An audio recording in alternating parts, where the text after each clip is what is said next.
दोस्तों, रामायण की कुछ कथाओं के अनुसार मंदोदरी के पिता मायासुर ने मंदोदरी का विवाह रावण से नहीं बल्कि बाली से करवाया था।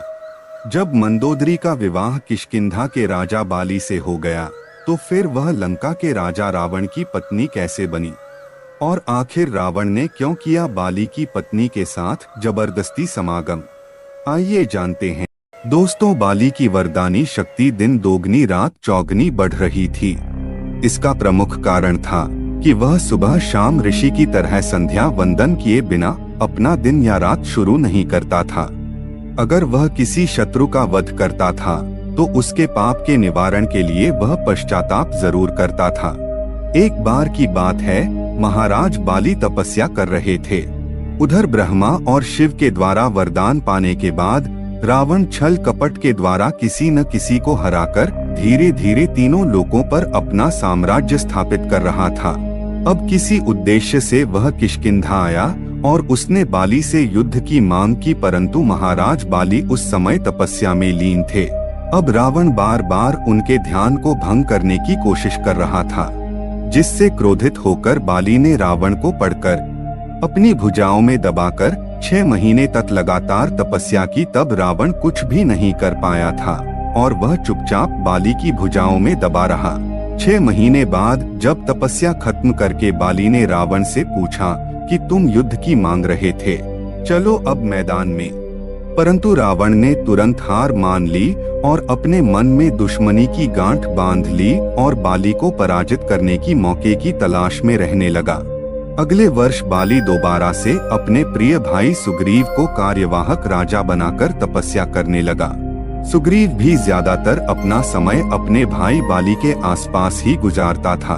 अपने गुप्तचरों से सूचना पाकर रावण ऋषि का भेष बनाकर किष्किंधा में पहुंचता है और बाली की आज्ञा थी कि उसके राज्य में किसी भी ऋषि की आज्ञा को ईश्वर की आज्ञा मानकर उनकी सेवा करें।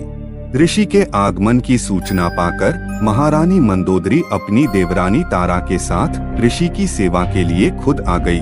अब मौका पाकर रावण ने दोनों को पकड़कर अपने विमान में डालकर उनका हरण करके लंका की तरफ चल देता है। मंदोदरी और तारा उस समय दोनों ही गर्भवती थी और संतान को जन्म देने वाली थी। मंदोदरी बहुत बुद्धिमान स्त्री थी। उसने सबसे पहले देवरानी तारा को बचाने के लिए एक युक्ति सोची और रावण से बोली कि हे राक्षस राज, आपकी बड़ी प्रशंसा सुनी थी कि आप बड़े बलवान हैं, वरदानी है। तो जब हमारे पति घर पर उपस्थित होते और मुझे युद्ध से जीत कर ले जाते तो इसमें आपकी वीरता थी, पर यह तो चोरी और कायरता है। रावण बोला कि आपकी सुंदरता मैंने कई दैत्यों से सुनी थी, आपकी सुंदरता को देखने की आकांक्षा हुई, और जब आज आपको मैंने देखा तो मैं अपने आप को रोक नहीं पाया। और बाली को वरदान है कि उसके सामने कोई भी जीत नहीं सकता, इसलिए मुझे छल करना पड़ा। छल और बल भी तो युद्ध नीति का अस्त्र है। अब मंदोदरी ने पूछा कि अगर तपस्या से लौट के बाद बाली तुमको, तुम्हारी प्रजा और तुम्हारे सैनिकों को पर आक्रमण करके तुमको मार डालेगा, तब क्या करोगे? दोनों राज्यों के कितने ही निर्दोष लोग मारे जाएंगे, क्या इसकी तुमको कोई भी चिंता नहीं है? या तुम्हें कोई भी भय नहीं है कि तुम्हें कौन बचाएगा?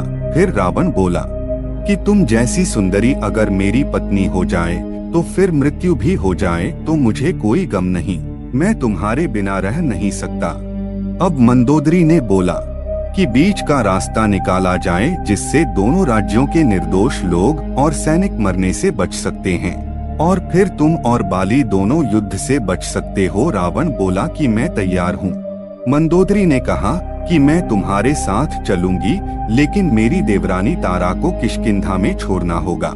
रावण ने मंदोदरी की बात मान ली और तारा को किष्किंधा वापस छोड़कर मंदोदरी को लेकर चल देता है। तो मंदोदरी कहती है, मैंने सुना है कि आपकी गर्जना इतनी भयानक है कि जिसको सुनकर महिलाओं के साथ साथ पशुओं के भी गर्भ गिर जाते हैं। उसने कहा, अगर यह सच है तो मैं वह गर्जना सुनना चाहती हूँ। रावण ने बहुत जोर से गर्जना लगाई, जिससे पूरे ब्रह्मांड में उसकी आवाज गूंज गई। इतनी भयंकर आवाज और गर्जना से रानी मंदोदरी का गर्भ जल्दी हो गया और उनका पुत्र समय से पहले ही पैदा हो गया। अब यह मंदोदरी का दूसरा त्याग था। मंदोदरी ने बाली पुत्र की रक्षा करने का बुद्धिमानी पूर्ण फैसला किया। मंदोदरी ने दोबारा प्रार्थना की कि इस बच्चे को तारा के पास छोड़ दो ताकि इसका पालन पोषण हो सके।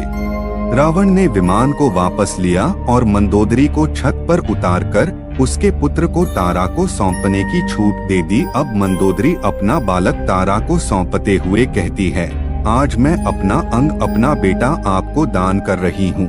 आज से तुम ही इसकी माता हो। आखिर पुत्र माता के शरीर का अंग होता है, इसलिए इसका नाम अंगद होगा। अब मुझे अपने राज्य तुमको और अपने पुत्र को बचाने के लिए रावण के साथ जाना होगा। फिर मंदोदरी रावण के साथ लंका चली गई। रावण ने मंदोदरी से गंधर्व विवाह करके मंदोदरी को लंका की रानी बना दिया, जिसके परिणाम स्वरूप मंदोदरी रावण से गर्भवती हो गई। अब पूरे 1 साल की तपस्या का व्रत लिए हुए महाराज बाली की तपस्या खत्म हो गई और सुग्रीव की सेवा भाव से वह अत्यंत खुश हुए।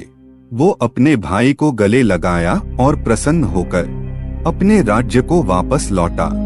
परंतु तारा के मुख से सारी घटना सुनकर सुग्रीव को राज्य की रक्षा के लिए छोड़ा और खुद अत्यंत क्रोध में भरकर लंका पहुंच गया और रावण को ललकारते हुए लंका में विचरण करने लगा।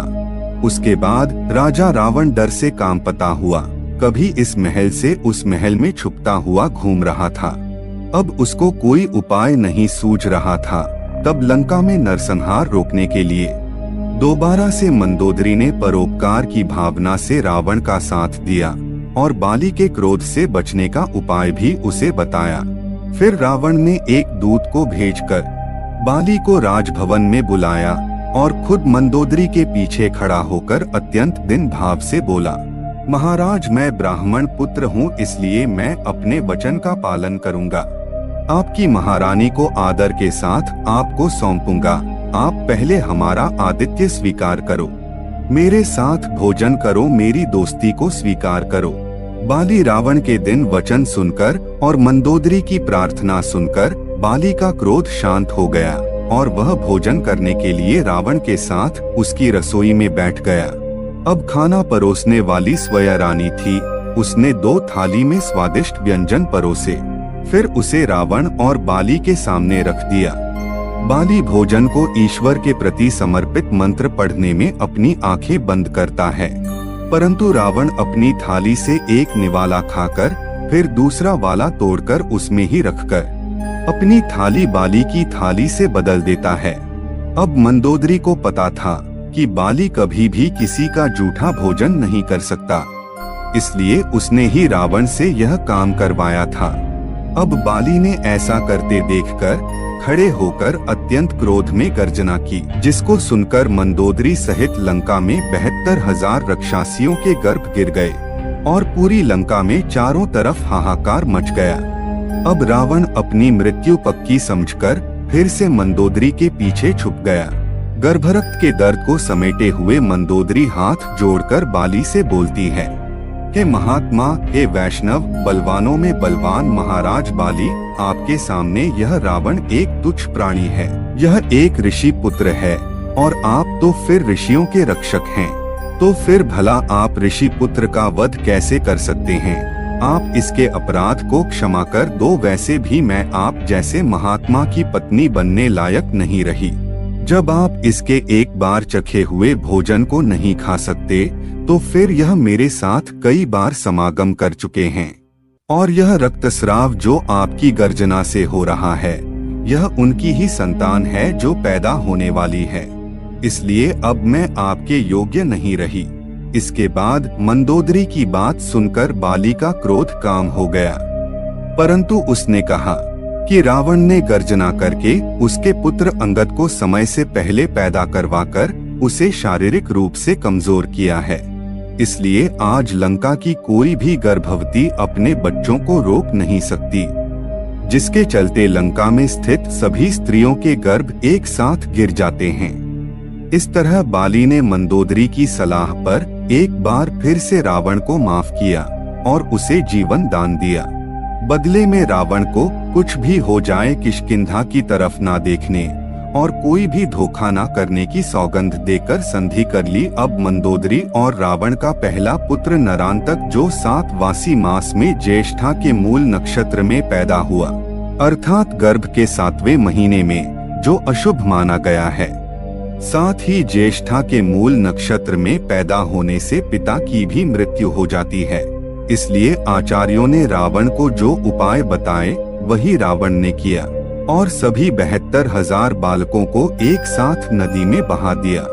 तो दोस्तों, यही थी आज की कहानी।